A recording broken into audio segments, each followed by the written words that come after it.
David Shunnick and his family are reliving the memories of last July 4th after his home here caught on fire.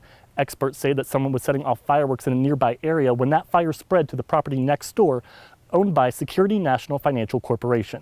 A new study published by the Susan B. Meister Child Health Evaluation and Research Center shows just how worried parents are about sending their kids back to school during this pandemic. Live streaming is becoming more and more popular across all social media platforms, with Facebook and Instagram becoming the latest powerhouses to join the trend. Now anyone, anywhere can watch or stream a live video at the click of a button. Now this is the exact lottery machine where the winning $20 million ticket was printed, ultimately changing the winner's life with just 6 correct numbers. Now this may look like a simple black backpack, but to the Junior League of Lufkin, each one of these stuffed bags represents a child's smile as they head back to school.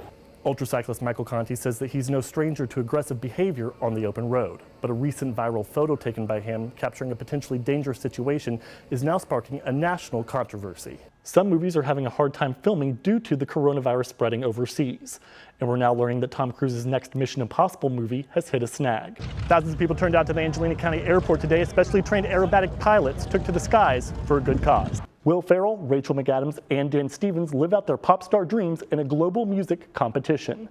Fox's Ashley Dvorkin has the new comedy coming to Netflix.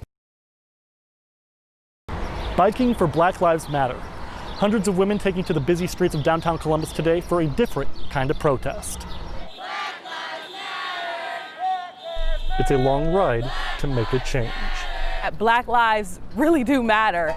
These women are determined to take the road less traveled, not giving up on the rough path to racial equality.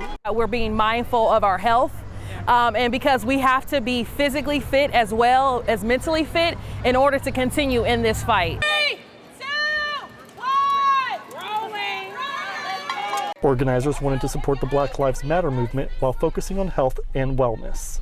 Just weeks ago, Franklin County declared racism a public health crisis as Black and brown communities face overwhelming health disparities every day. African Americans and other people of color certainly have been plagued in this country, and so enough is enough, and we want to kind of bring that continuously to the forefront and making sure that we're promoting good health all around. A modern-day freedom ride that's moving forward but never forgetting the past. We're doing freedom rides in the 50s and 60s, and there's been a lot of oppression throughout the year, so that's why we really wanted to play on that freedom ride to just kind of bring it back like, hey, this is an ongoing situation that we need to take care of. Yeah. The Women's Freedom Ride 614 rolled on for about 5 miles. Everyone has a role to play, and so you have to know your lane and ride in it. Hundreds joined in, aiming to keep the momentum going. That this moment, though, and this movement, it cannot stop, that we still need justice for Breonna Taylor, that we still just need justice in general when it comes to just African Americans and our disparities. Bikers and protesters say that this ride represents the long journey to obtain equal rights for all. In Columbus, Thomas Hoce, Fox 28 News. Sunday's deadly shooting at Jacksonville at a popular video game tournament still has many people shaken. And with large local events such as FanX and the State Fair just a few short weeks away, police say they will be doing everything they can to keep the public safe. It's not a tough out today. Excuse me, not an easy out. Oh. There were the gunshots heard around the country on Sunday after 24-year-old David Katz shot and killed 2 people and wounded 10 others at a gaming tournament in Jacksonville. It's heartbreaking.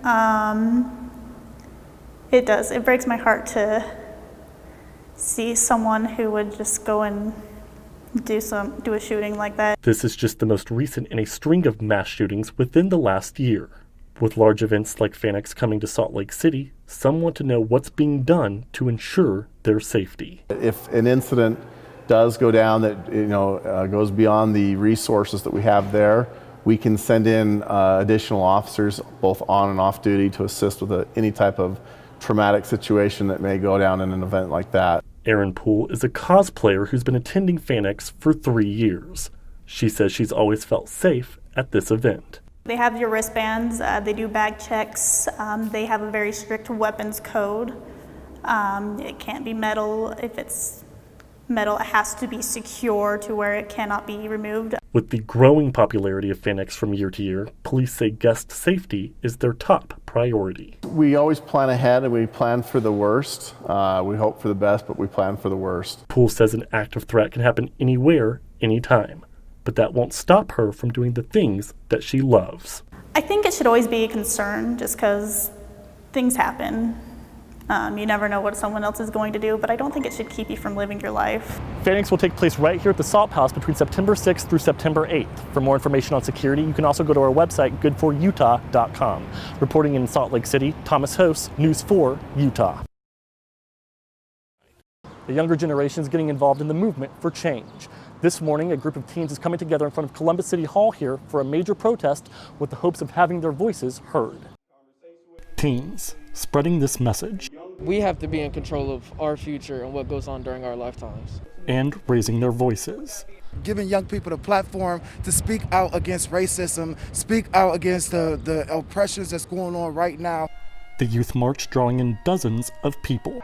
Black Lives Matter! Black Lives Matter! The march started at City Hall and ended at the Franklin County Juvenile Detention Center. We're going to march to the Justice Court, to the system, to the Juvenile Hall, and speak out against those systems and speak out against those oppressions for our young black men. As for their call to action, well, one of the call to actions is defunding the police, reducing the police funding, and putting more funding into youth-led programs. They also hope to add more restorative justice training for school resource officers, plus add more funding and resources into youth programs. And their work?